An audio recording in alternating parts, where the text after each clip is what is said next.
Welcome to Chad, her YouTube channel. Today I have for you a scary story titled The Hollow Mile. If you haven't done so, please subscribe and hit that notification button for more upcoming videos.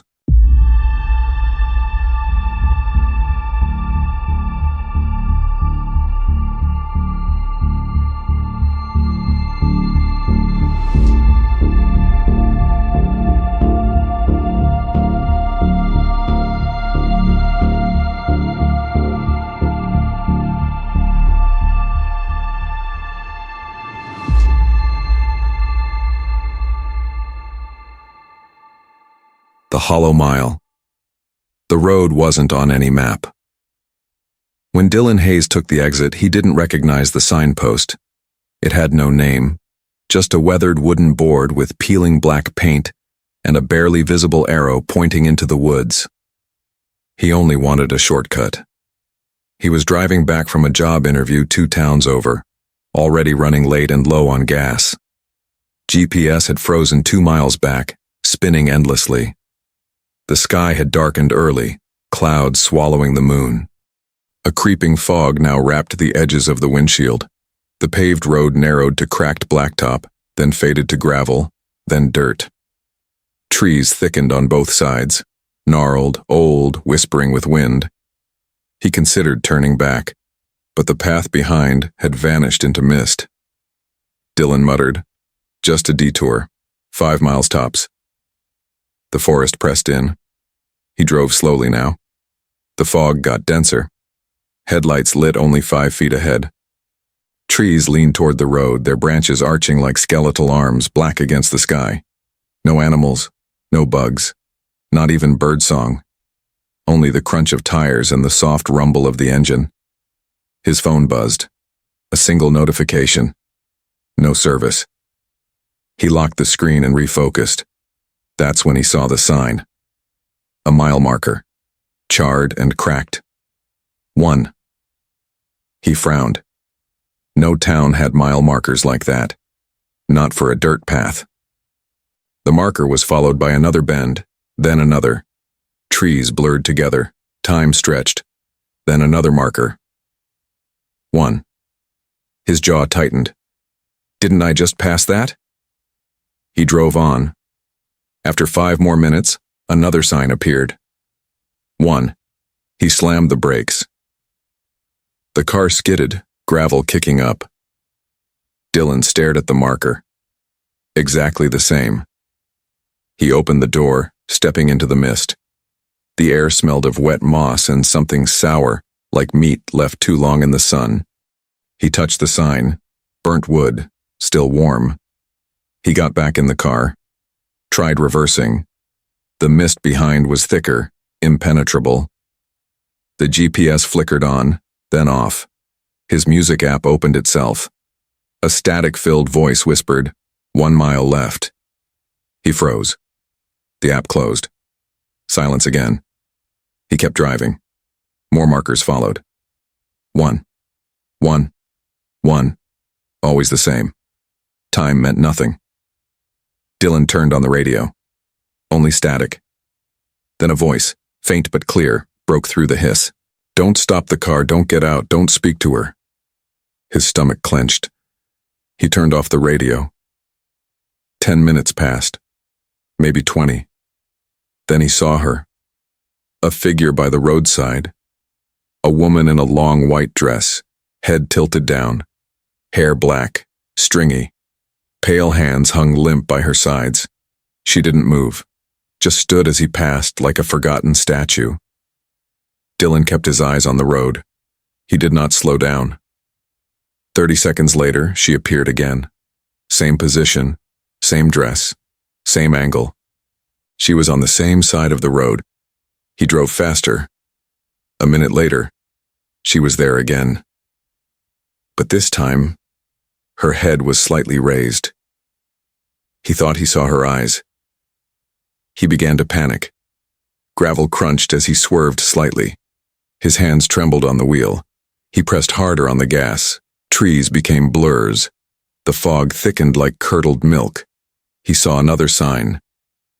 1. He screamed, slamming the steering wheel. Then silence, until he looked in the rearview mirror. She was in the back seat, just for a moment, then gone. Dylan pulled over, gasping.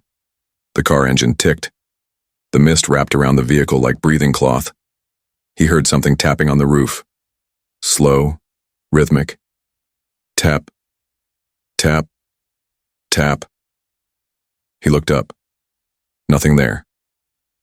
He turned the key. The engine wouldn't start. Then he saw her, standing in front of the car. Her face no longer hidden, pale skin stretched too tightly over bones, eyes black pits dripping something thick and dark. Her mouth opened far too wide.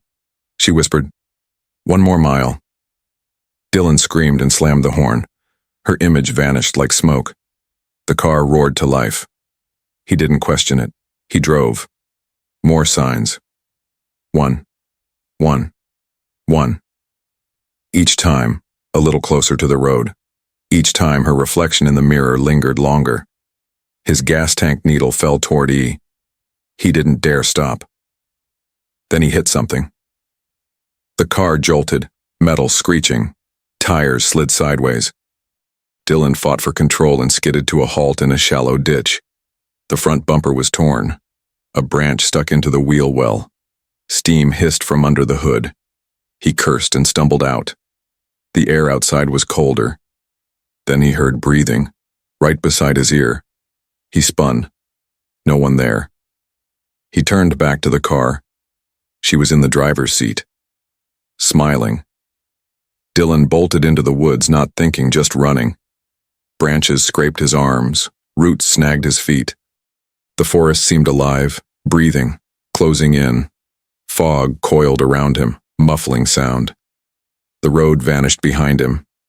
Then he saw lights ahead, flickering, yellow, like lanterns. A cabin? He stumbled toward it, lungs burning. It was a small wooden house, ancient, a single light in the window. Smoke rose from the chimney. Somehow, impossibly, this place was untouched by the mist. He banged on the door. It opened slowly. A man in a long coat stood there, lined face lit by lantern glow. "You left the car," the man said flatly. Dylan stammered, "Please, there's a woman. She's not human. I need help." The man sighed. "You passed the first rule. Never leave the road." "What the hell is this place? What's happening?" "You're on the Hollow Mile." Inside the cabin, the man offered water. Dylan drank greedily. "People don't find this road," the man said. "It finds them, especially if they're lost in more ways than one. I just wanted a shortcut. They all do." The man sat across the table.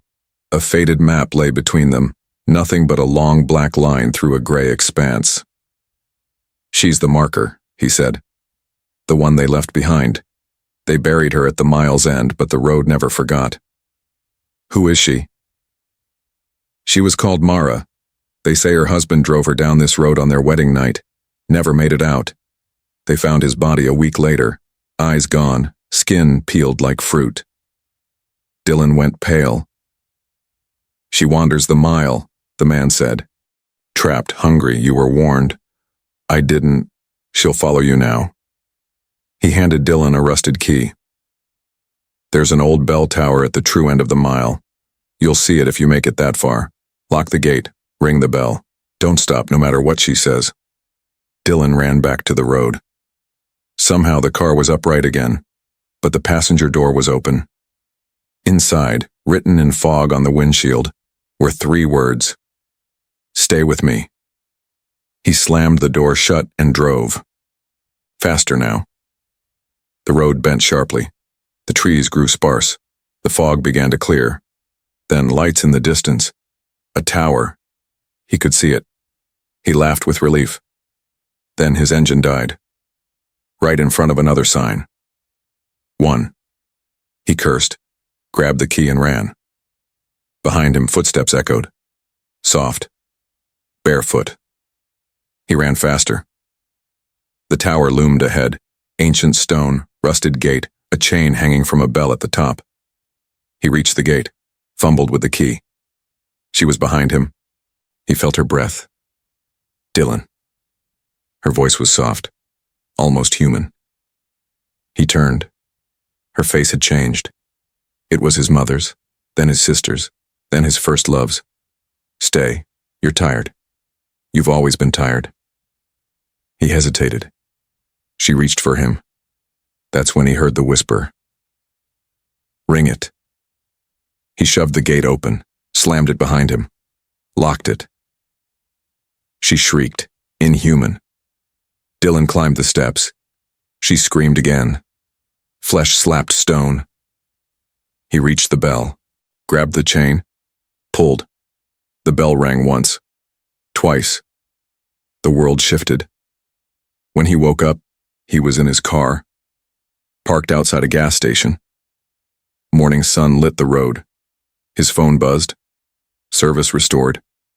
GPS showed his location on a normal highway. He looked around.